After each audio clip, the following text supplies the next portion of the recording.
10 साल से अधिक समय पहले एक छोटी सी बच्ची के साथ हुई घटना को कभी नहीं भूलेंगे। इसकी शुरुआत तब हुई जब एक पड़ोसी ने पास के घर में एक बच्चे के रोने की आवाज़ सुनी। उसने इसके बारे में ज़्यादा नहीं सोचा और वही काम करता रहा जो उसे उस दिन करना था।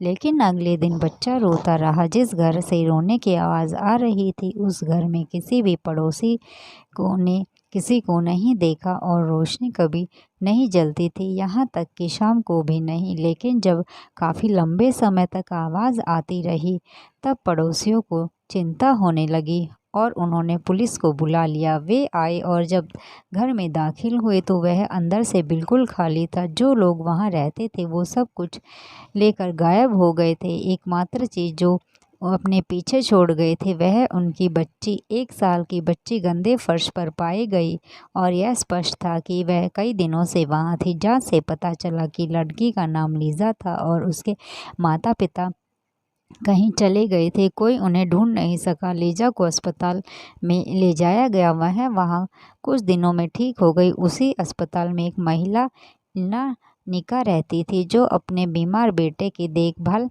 करती थी। वो दिन रात अपने बेटे के सिरहाने बैठी रहती थी।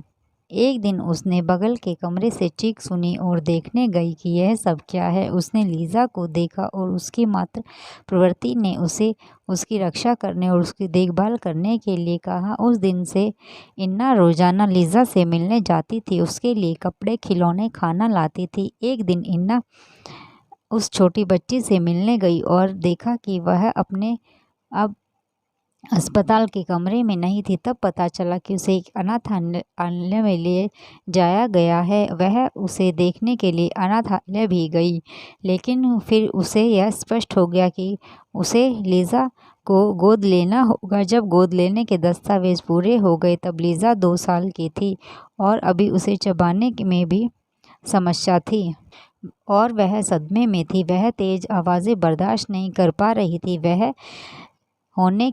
बड़े होने के दौरान लीज़ा की त्वचा उसके रिश्तेदारों की तुलना में काली थी, लेकिन अब वह सुंदर है। वह एक मॉडल बन गई और कहानी और मॉडलिंग करियर की बदौलत वह पूरे रूस में जाने लगी। जो लोग उसके रंग रूप पर हंसते थे वे अब उसे जीतते हुए देखते थे तो अपनी जीभ काटने लगते थे। एक किशोरी के रूप में अधिक प्रतियोगिताएं वो जीतती गई। अब वह जब प्रसिद्ध हो गई तो उसे बायोलॉजिकल माँ ने उससे संपर्क करने की कोशिश की, लेकिन उसे अनुमति नहीं दी गई। लीज़ा को अपनी माँ का फ़ोन नंबर मिला, लेकिन अभी वह सोच ही रही है कि क्या उसे वह मिलना चाहती है जिसे उसने छोड़ दिया। हमारा सम्मान इस माँ इन्ना को जाता है जो परिपक्व बच्चे के जीवन में नायक बन गई है।